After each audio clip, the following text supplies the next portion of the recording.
Hello everyone, welcome back to my our channel medical वाला। आज friends कुछ special points लेकर हम आए हैं जिसका हम सिलेबस डिस्कस करेंगे, वो है डी फार्मा। तो आप सभी का नया बैच स्टार्ट हो गया है, human anatomy and physiology for D pharma student. So अगर आप डी फार्मा के स्टूडेंट हैं तो you can join this channel medical वाला। ओके, तो यहाँ पे हम वही सिलेबस डिस्कस करेंगे जो मैं पढ़ाऊंगी, जैसा कि मैं ह्यूमन एनाटॉमी एंड फिजियोलॉजी पढ़ाने वाली हूँ। तो आप अंत तक इस वीडियो को ज़रूर देखना। और हाँ, मैं ये ऑफिशियल जो आपका सिलेबस है उसी को मैंने यहाँ पे लिया है, क्योंकि ऑफिशियल पे हमें ज़्यादा भरोसा होता है। ठीक है, तो यहाँ पे क्या है कि हम एक एक पॉइंट को देखेंगे, समझेंगे, और हाँ, हम आपको इसके बारे में डिटेल में क्लासेस में बताएंगे। ओके, नेक्स्ट अब हम फ्रेंड्स देखेंगे इसके टॉपिक्स। ठीक है, और कितने आवर में हर एक टॉपिक पूरा होगा, तो इन सभी के बारे में हम डिस्कस करेंगे। जैसे देखो, यहाँ पे आपका जो टॉपिक है ये आपका ऑफिशियल है, तो आप ऑफिशियल को भी आप उसको फॉलो कर सकते हो। तो यहाँ पे पहला पॉइंट है scope of anatomy and physiology, define of various terminology. So यहाँ पे हमें 2 घंटे का टाइम मिलेगा, 2 घंटे में हम ये टॉपिक कंप्लीट करेंगे। ओके, सेकेंड पॉइंट है, यानी सेकेंड चैप्टर जो है आपका वो है स्ट्रक्चर ऑफ सेल, यानी स्ट्रक्चर ऑफ सेल। तो स्ट्रक्चर ऑफ सेल, उसके कंपोनेंट्स एंड उसके फंक्शंस के बारे में स्टडी करेंगे, उसमें भी आपको 2 आवर लगेगा। ठीक है, थर्ड पॉइंट है tissues of human body. Tissues of human body में epithelial, connective, muscular and nervous tissues, जो हमने हाई स्कूल और 11th में पढ़ा था। सो सेम वही पॉइंट्स आपको पढ़ना है, बट थोड़ी सी इसमें डीप पढ़नी पड़ेगी। And their sub types and characteristics. So यही है कि उसकी जो epithelium, connective tissues, nervous system tissues, यानी टिश्यूज के अंदर जो भी प्रोसेस होता है उन सभी के बारे में हम पढ़ेंगे। तो पहले हम क्या पढ़ेंगे, पहले हम सेल पढ़ेंगे, फिर टिश्यूज पढ़ेंगे। अब आते हैं ऑसियस सिस्टम। ऑसियस सिस्टम चौथा चैप्टर है। तो इसमें structure and function of bone, axial and appendicular skeleton. इसमें देखो स्केलेटन, बोन्स के बारे में स्टडी करना है, तो ये 3 घंटे इसमें लग जाएंगे। Classification types and movement of joint, disorder of joint. So इसमें भी 3 घंटे का आपका आवर भी दिया हुआ है, तो हम आवर को भी देखते रहेंगे। Poietic, haemopoietic system. Haemopoietic system में आपको क्या देखना है फ्रेंड्स, होम्यो, जैसे ही होम्योपोइटिक आता है ना, तो आपके माइंड में आ जाना चाहिए कि यह ब्लड के बारे में बता रहा है। ब्लड क्या है, composition and function of blood. ये फ्रेंड्स इसका जो चैप्टर है वो लगभग लगभग हमें 8 घंटे में पूरा करना है। सो 8 घंटे इसमें लगेंगे। चैप्टर नंबर 5 में 8 घंटे, यानी composition and function of blood. Second point process of haemopoiesis. Third point characteristic and function of RBC, WBC and platelets.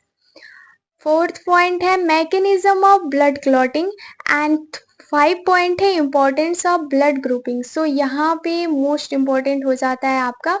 उसके बाद चैप्टर नंबर 6 में हम पढ़ेंगे लिम्फोटिक सिस्टम, यानी लिम्फेटिक सिस्टम, जिसमें हम lymph and lymphatic system, composition, functions and it's formations के बारे में स्टडी करेंगे, और उसमें मैक्सिमम 3 घंटे का टाइम लगेगा। ठीक है, structures and function of spleen and lymph node के बारे में स्टडी करेंगे।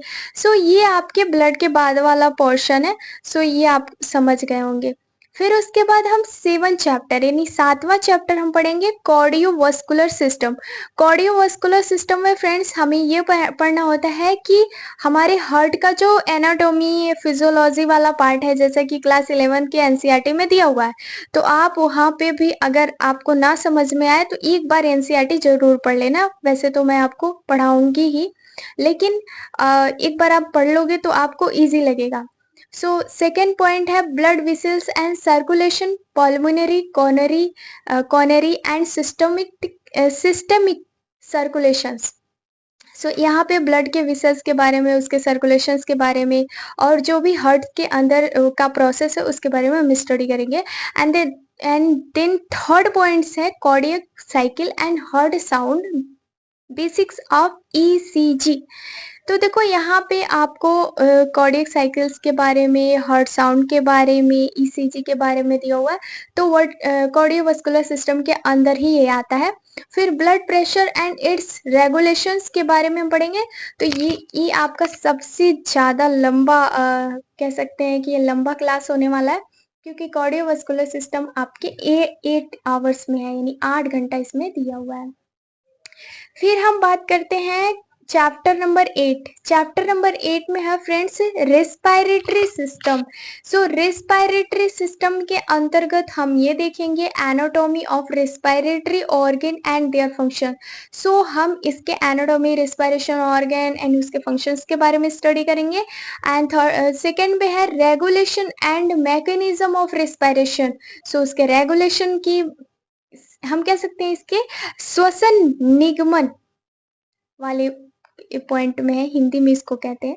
तो ये बहुत ही आसान पॉइंट है। रिस्पिरेटरी वॉल्यूम एंड कैपेसिटीज के बारे में डिफाइन करेंगे। ऑक्सीजन, कार्बन डाइऑक्साइड की कैपेसिटी, एसए नोड और आपका एसए नोड आता है, इन सभी के बारे में रेस्पिरेटरी ऑफ सिस्टम जब पढ़ेंगे तो इसके अंतर्गत आते हैं। ठीक है। 9th वाला पॉइंट है फ्रेंड्स, चैप्टर नंबर 9 कह रहा है कि डाइजेस्टिव सिस्टम, यानी डाइजेस्टिव सिस्टम्स के बारे में बात करते हैं तो उसके हम anatomy, physiology of the GIT के बारे में स्टडी करेंगे। ये भी आपका सबसे बड़ा होने वाला है क्योंकि ये भी 8 घंटे का, ठीक है, 8 घंटे का क्लासेस है। रिस्पिरेटरी सिस्टम जो है वो आपका 4 आवर का है। तो यहाँ पे डाइजेस्टिव जो सिस्टम है उसमें आप anatomy and function of accessory gland, यानी कि उसके, यानी बक्कल कैविटी से लेके एनस तक का प्रोसेस हम देखेंगे ह्यूमन बीइंग के अंदर जो होता है। ठीक है। फिर उसके बाद थर्ड पॉइंट है हमारा physiology of digestion and absorption, यानी कि यहाँ पे हम थर्ड पॉइंट ये देखेंगे, डाइजेशन और एब्जॉर्वेशन। फिर उसके बाद देखो आपका चैप्टर नंबर 10 आता है। चैप्टर नंबर 10 में आप क्या पढ़ोगे, स्केलेटन मसल्स, जिसमें हिस्टोलॉजी, हिस्टोलॉजी मतलब क्या होता है आप जरा कमेंट में बताओ तो, हिस्टोलॉजी में क्या पढ़ते हो। उसके बाद physiology of muscles contractions, disorder of skeleton muscles, ये आपका इजी चैप्टर है, 2 घंटे का है। उसके बाद nervous system, chapter number 11। Chapter number 11 कह रहा है कि classification of nervous system, anatomy and physiology of cerebrum, cerebellum, mid brain. तो हम इसमें 3 पॉइंट देखेंगे ब्रेन के बारे में। ठीक है। तो देखो function of hypothalamus, medulla oblongata and basal ganglia. मैं जब आपको ब्रेन पढ़ाऊंगी तो उसमें बहुत इंटरेस्टिंग टॉपिक है भाई। उसके बाद spinal cord structure and reflexes, names and function of cranial nerve, anatomy and physiology of sympathetic and parasympathetic nervous system। तो ये भी बहुत ही इजी है पर ये 8 घंटे का है। ठीक है। 8 घंटे में हम ये टॉपिक पूरा करेंगे, लेकिन हम ऐसा नहीं है कि हम 8 घंटे पढ़ाएंगे, आपको थोड़ी थोड़ी ही नॉलेज रोज दी जाएगी, बस छोटा छोटा पॉइंट। 8 घंटे में कोई सीखता नहीं भाई। तो उसके बाद आपका चैप्टर नंबर 12। चैप्टर नंबर 12 में फ्रेंड हम सेंस ऑर्गन के बारे में पढ़ेंगे। सेंस ऑर्गन, जैसा ही सेंस ऑर्गन आता है तो हमारे माइंड में आ जाता है कि एनाटॉमी एंड फिजियोलॉजी के अंदर हम सेंस ऑर्गन के बारे में स्टडी करते हैं। जैसे हमारा सेंस ऑर्गन क्या है, एक तो नोज है ना, टंग है, स्किन है, ईयर है, आई है, और क्या है, और तो यही है। यानी कि पांच पांच सेंस ऑर्गन होते हैं ना ह्यूमन बीइंग में। तो ये 6 घंटे का आपका क्लासेस है। उसके बाद फ्रेंड्स हमारा आता है चैप्टर नंबर 30। चैप्टर नंबर 13 कह रहा है कि यूनरी सिस्टम। अब भाई, अब इसमें क्या है कि यूनरी सिस्टम के अंतर्गत हम anatomy and physiology of urinary system, physiology of urine formation, excretion वाला पार्ट है, याद रखना। इसमें renin, angiotensin system, clearance test and miss nutrients के बारे में पढ़ेंगे। 4 घंटे का ये पॉइंट्स है आपका। उसके बाद हम आते हैं चौथे वाले चैप्टर में, सॉरी 14 वाले चैप्टर में 14 वाला, जिसमें एंडोक्राइन सिस्टम दिया हुआ है, जिसमें एंडोक्राइन सिस्टम में आपको हार्मोन्स के एंड उसके देयर फंक्शंस के बारे में स्टडी करना है, जिसमें पिट्यूटरी ग्लैंड हो गया, एड्रेनल ग्लैंड हो गया, थायराइड एंड पैराथायराइड ग्लैंड हो गया, पेनक्रियोज एंड गोनैड हो गया। सो इन सभी के बारे में हम 6 आवर में डिस्कस करेंगे। उसके बाद आपका है चैप्टर नंबर 15, जो लास्ट चैप्टर है इस पूरे प्रोसेस में, जिसमें रिप्रोडक्शन सिस्टम के बारे में है, और मेल एंड फीमेल के रिप्रोडक्टिव सिस्टम्स हैं, और फिजियोलॉजी ऑफ मैच्योरेशंस कह सकते हैं, मैस्टुरेशंस कह सकते हैं, जिसमें फीमेल्स को पीरियड्स की जो प्रोसेस होती है उनके बारे में हम डिस्कस करेंगे। उसके बाद spermatogenesis and oogenesis, pregnancy and part के बारे में हम डिस्कस करेंगे। तो ये आपका 4 आवर में दिया हुआ है।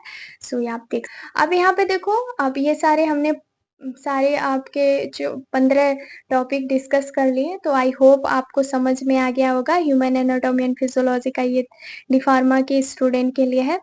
तो friends, thank you for watching this videos, like share subscribe. I hope आपको अच्छे से समझ में आ गया होगा। सो रेडी हो जाइए और हमारे चैनल मेडिकल वालों को सब्सक्राइब कर लीजिए, ताकि आपको नोटिफिकेशन मिलता रहे, ठीक है। और मिले तो आप कल से क्लासेस देखना स्टार्ट कर दीजिए। Thank you very much.